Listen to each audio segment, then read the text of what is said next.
Well, good morrow. Guess who is back for more? It is me, Captain James Hook, to read for you the next chapter of Peter Pan. But before we start that, I must tell you, please subscribe to this channel to Lola Bottoms and give this video a nice thumbs up. I only have one. If you have two, let's go for it. If you have one, do it too. If you have none, do it too. And now, without further ado, let's continue with Chapter 8. The Mermaid's Lagoon.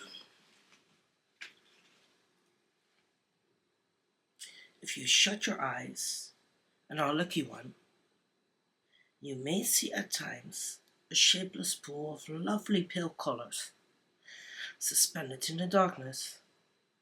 Then, if you squeeze your eyes tighter, the pool begins to take shape and the colors become so vivid that with another squeeze, they must go on fire.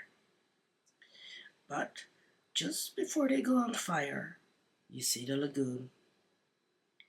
This is the nearest you ever get to it on the mainland. Just one heavenly moment. If there could be two moments, you might see the surf and hear the mermaids singing. The children often spend long summer days on this lagoon, swimming or floating most of the time, playing the mermaid games in the water and so forth. You must not think from this that the mermaids were on friendly terms with them. On the contrary, it was among Wendy's lasting regrets that all the time she was on the island, she never had a civil word from one of them. When she stole softly to the edge of the lagoon, she might see them by the score, especially on the Marooner's Rock, where they loved to bask, combing out their hair in a lazy way that quite irritated her. Or she might even swim, or tiptoe, as it were, to within a yard of them. But then they saw her and dived, probably splashing her with their tails. Not by accident, but intentionally. They treated all the boys in the same way, except, of course, Peter, who chatted with them on the Marooner's Rock by the hour, and sat on their tails when they got cheeky. He gave Wendy one of their combs. The most haunting time at which to see them is at the turn of the moon, when they utter strange wailing cries, but the lagoon is dangerous for mortals then, and until the evening of which we have now to tell, Wendy had never seen a lagoon by moonlight, less from fear, for of course Peter would have accompanied her, than because she had strict rules about everyone being in bed by 7.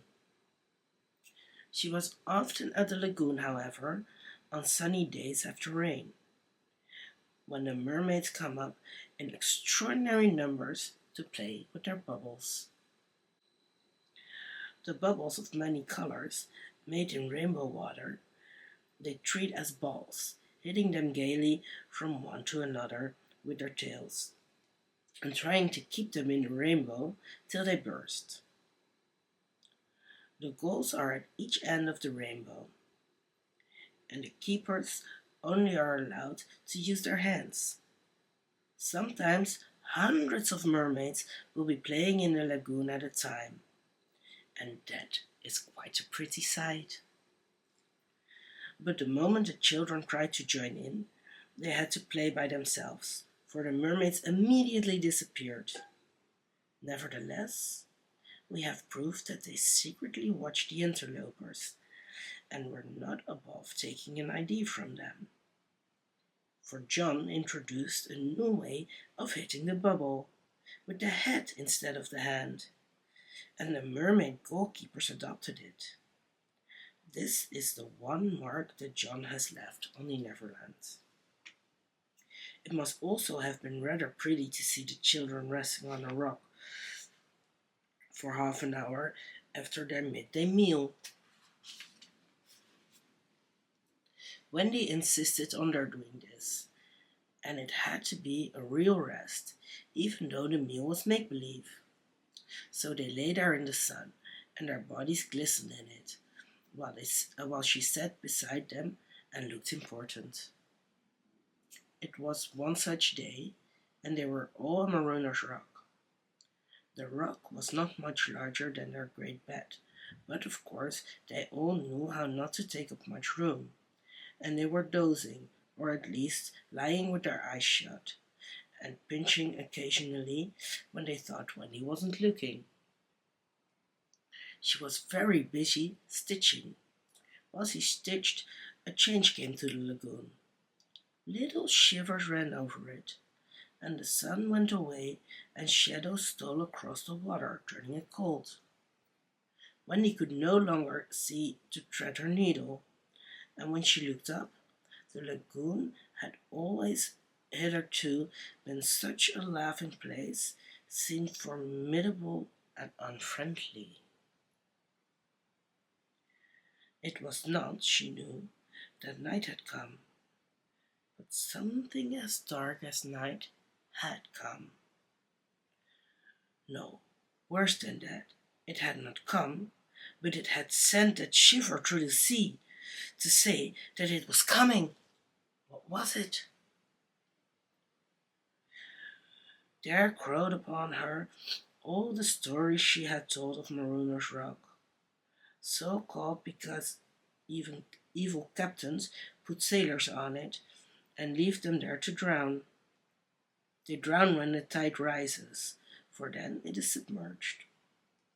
Of course, she could have roused the children at once, not merely because of the unknown that was talking towards them, but because it was no longer good for them to sleep on a rock grown chilly. But she was a young mother, and she did not know this. She thought you simply must stick to your rule about half an hour after the midday meal. So, though her fear was upon her, and she longed to hear male voices, she would not waken them, even when she heard the sound of muffled oars. Though her heart was in her mouth, she did not waken them. She stood over them to let them have their sleep out. Was it not brave of Wendy? It was well for those boys then that there was one among them who could sniff danger even in his sleep. Peter sprang erect, as wide awake at once as a dog, and with one warning cry he roused the others. He stood motionless, one hand to his ear. "Pirates!" he cried. The others came closer to him. A strange smile was playing about his face, and Wendy saw it and shuddered. While that smile was on his face, no one dared address him. All I could do was to stand ready to obey. The order came sharply and incisive. "Dive!" There was a gleam of legs, and instantly the lagoon seemed deserted. Marooner's Rock stood alone in the forbidding waters, as if it were itself marooned. The boat drew nearer. It was the pirate Gingy, with 3 figures in her, Smee and Starkey, and the third a captive, no other than Tiger Lily.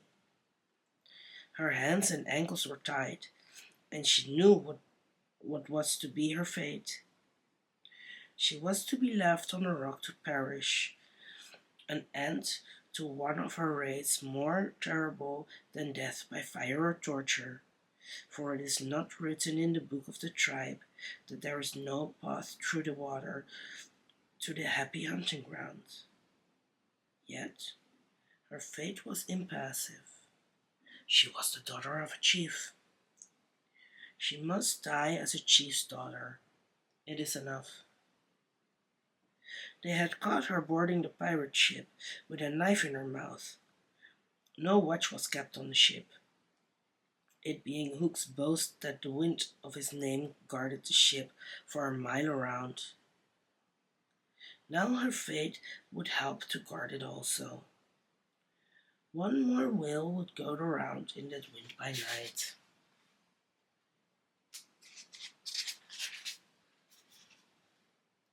In the gloom that they brought her with them, the two pirates did not see the rock till they crashed into it.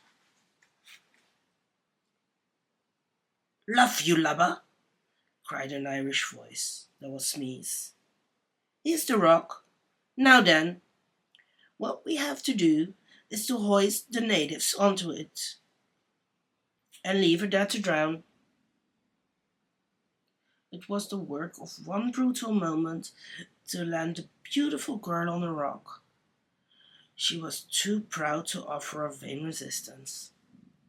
Quite near the rock, but out of sight, two heads were bobbing up and down. Peter and Wendy's. Wendy was crying, for it was the first tragedy she had seen. Peter seen many tragedies, but he had forgotten them all. He was less sorry than Wendy for Tiger Lily. It was 2 against 1 that angered him, and he meant to save her. An easy way would have been to wait until the pirates had gone, but he was never one to choose the easy way. There was almost nothing he could do, and he now imitated the voice of Hook. "Ahoy there, you lubbers!" he called. It was a marvelous imitation. "The captain," said the pirates, staring at each other in surprise. "He must be swimming out to us," Starkey said, when they had looked for him in vain. "We are putting a native on the rock," Smee called out. "Set her free," came the astonishing answer. "Free?" "Yes. Cut her bonds and let her go." "Captain."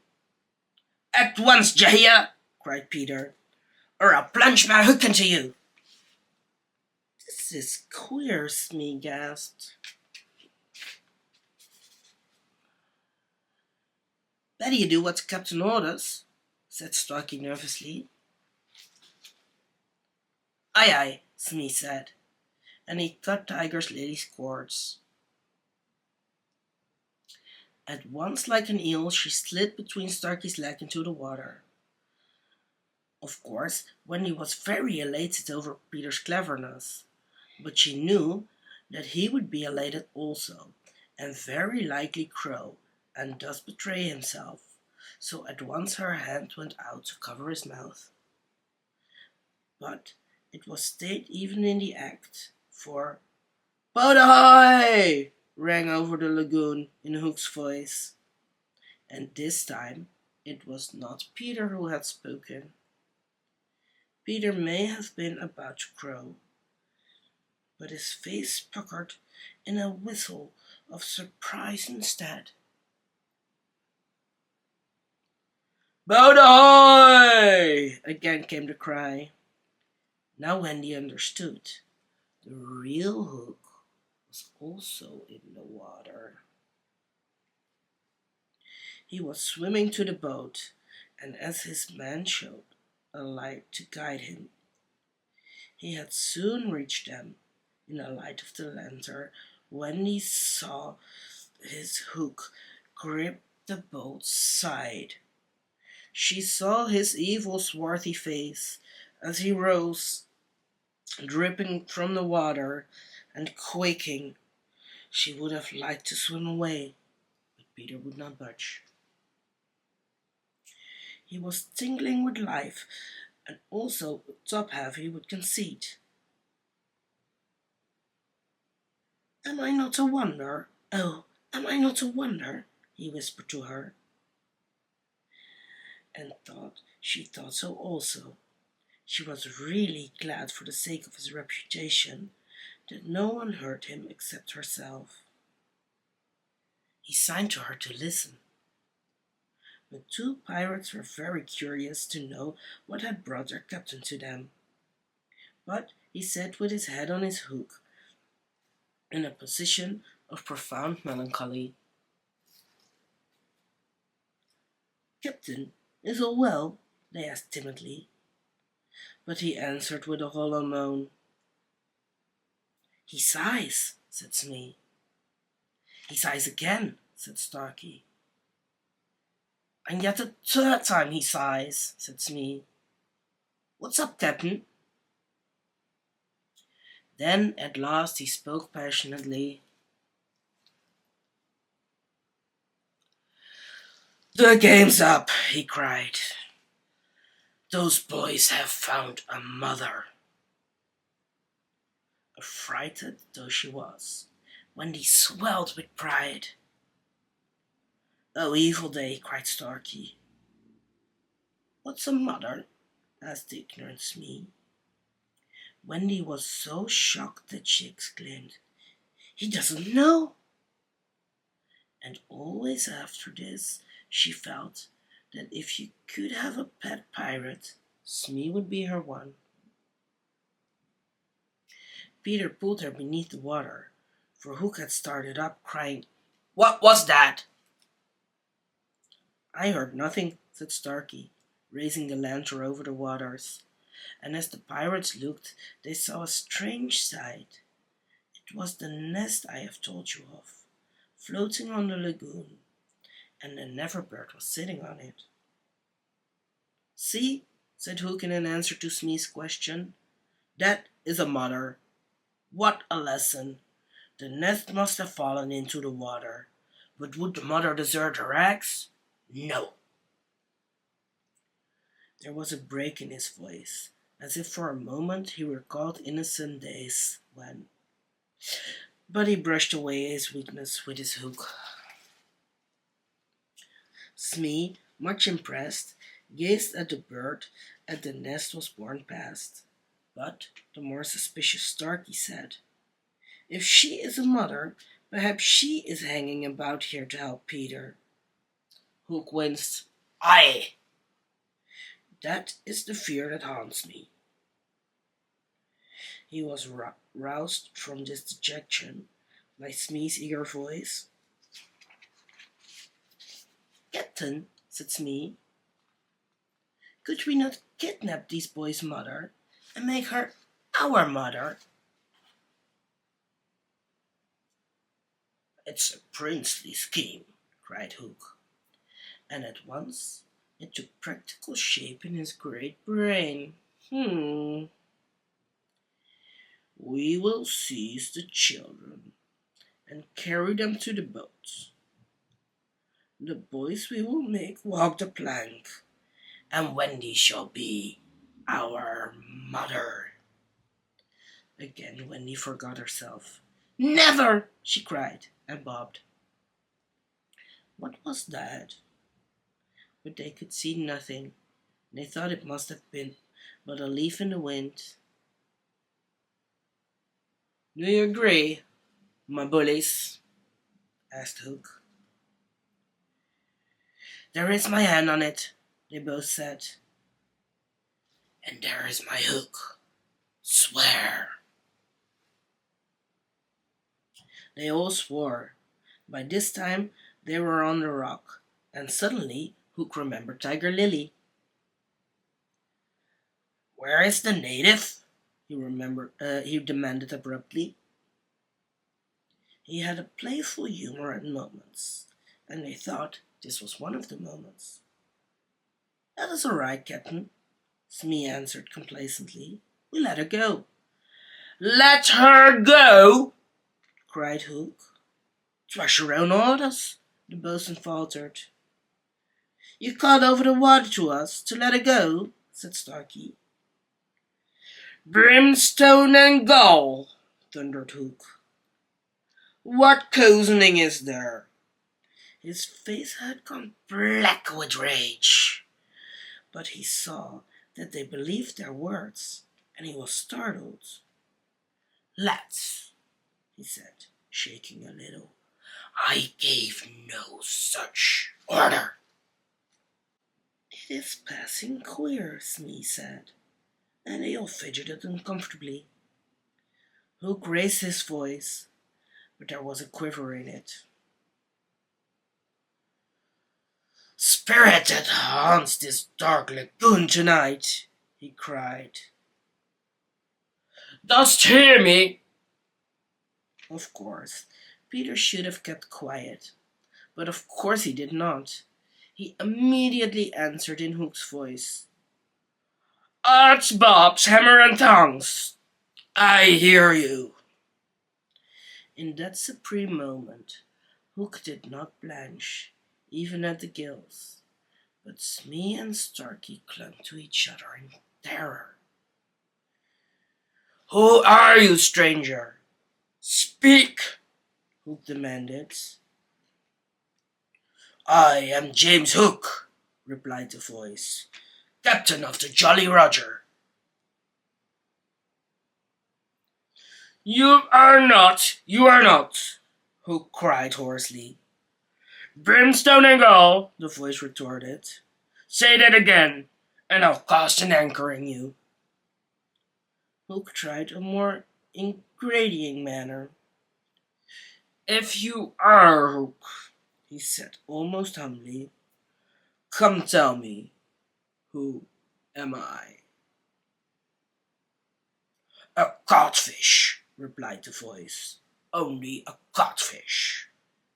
"A codfish," Hook echoed blankly, and it was then, but not till then, that his proud spirit broke. He saw his men draw back from him. "Have we been captained all this time by a codfish?" they muttered. "It is lowering to our pride." They were his dogs snapping at him, but, tragic figure though he had become, he scarcely heeded them. Against such fearful evidence, it was not their belief in him that he needed, it was his own. He felt his ego slipping from him. "Don't desert me, bully," he whispered hoarsely to it. In the dark nature, there was a touch of the feminine, as in all the great pirates, and it sometimes gave him intuitions. Suddenly he tried the guessing game. "Hook," he called, "have you another voice?" Now, Peter could never resist the game, and he answered blithely in his own voice, "I have." "And yet another name?" "Aye, aye." "Vegetable?" asked Hook. "No." "Mineral?" "No." "Animal?" "Yes." "Man?" "No." This answer rang out scornfully. "Boy?" "Yes." "Ordinary boy?" "No." "Wonderful boy?" To Wendy's pain, the answer that rang out this time was, "Yes." "Are you in England?" "No." "Are you here?" "Yes." Hook was completely puzzled. "You ask him some questions," he said to the others, wiping his damp brow. Smee reflected. "I can't think of a thing," he said regretfully. Can't guess," crowed Peter. "Do you give it up?" Of course, in his pride he was carrying the game too far, and the miscreants saw their chance. "Yes, yes," they answered eagerly. "Well then," he cried, "I am Peter Pan." Pan? In a moment Hook was himself again, and Smee and Starkey were his faithful henchmen. "Now we have him," Hook shouted. "Into the water! Smee, Starkey, mind the boat! Take him, dead or alive!" He leaped as he spoke, and simultaneously came the gay voice of Peter. Are you ready, boys? Aye, aye, from various parts of the lagoon. Then lam into the pirates. The fight was short and sharp. First to draw blood was John, who gallantly climbed into the boat and held Starkey. There was a fierce struggle, in which the cutlass was torn from the pirate's grasp. He wriggled overboard, and John leaped after him. The dinghy drifted away. Here and there a head bobbed up in the water, and there was a flash of steel, followed by a cry or a whoop. In the confusion, some struck at their own side. The corkscrew of Smee got Toodles in the fourth rib, but he was himself pinked in turn by Curly. Farther from the rock, Starkey was pressing slightly on the twins hard. Where all this time was Peter? He was seeking bigger game. The others were all brave boys, and they must not be blamed for backing from the pirate captain. His iron claw made a circle of death water around him, from which they fled like frightened fishes. But there was one who did not fear him. There was one prepared to enter that circle. Strangely, it was not in the water that they met. Hook rose to the rock to breathe, and at the same time Peter scaled it on the opposite side. The rock was slippery as a ball, and they had to crawl rather than climb. Neither knew that the other was coming. Each feeling for a grip met the other's arm. In surprise, they raised their heads.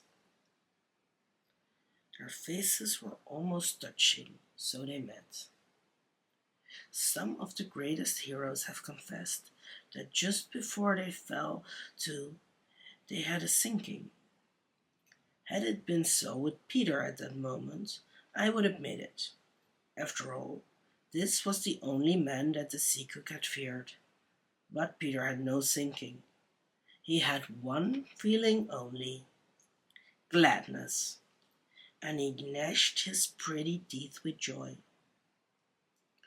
Quick as though he snatched the knife from Hook's belt, and was about to drive it home, when he saw that he was higher up the rock than his foe. It would not have been fighting fair. He gave the pirate a hand to help him up. It was then that Hook bit him. Not the pain of this, but its unfairness was what dazed Peter. It made him quite helpless. He could only stare horrified. Every child is affected, thus the first time he is treated unfairly. All he thinks he has a right to, when he comes to you to be yours, is fairness. After you have been unfair to him, he will love you again, but he will never afterwards be quite the same boy. No one ever gets over the first unfairness. No one except Peter. He often met it, but he always forgot it. I suppose that was the real difference between him and all the rest.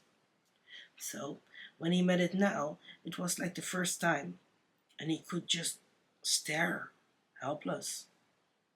Twice the iron hand clawed him. A few minutes afterward, the other boys saw Hook in the water, striking wildly for the ship.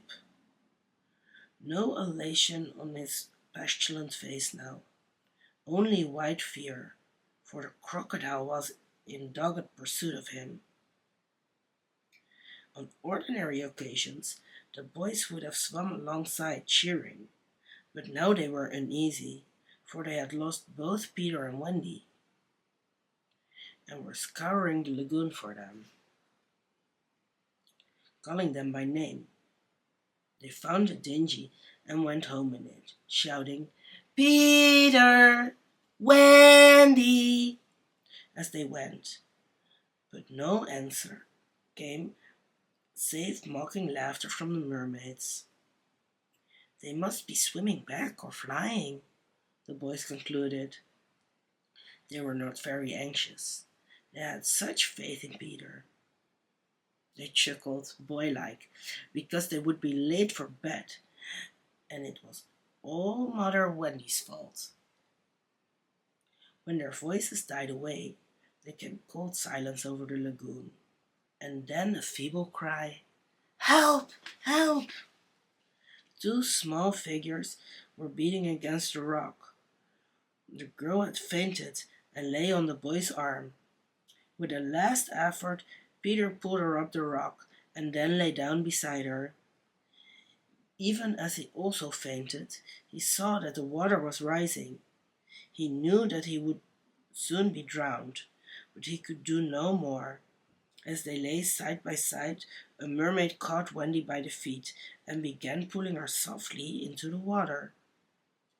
Peter, feeling her slip from him, woke with a start and was just in time to draw her back. But he had to tell her the truth. "We are on a rock, Wendy," he said, "but it is growing smaller. Soon the water will be over it." She did not understand even now. "We must go," she said almost brightly. "Yes," he answered faintly. "Shall we swim or fly, Peter?" He had to tell her. "Do you think you could swim or fly as far as the island, Wendy, without my help?" She had to admit that she was too tired. He moaned.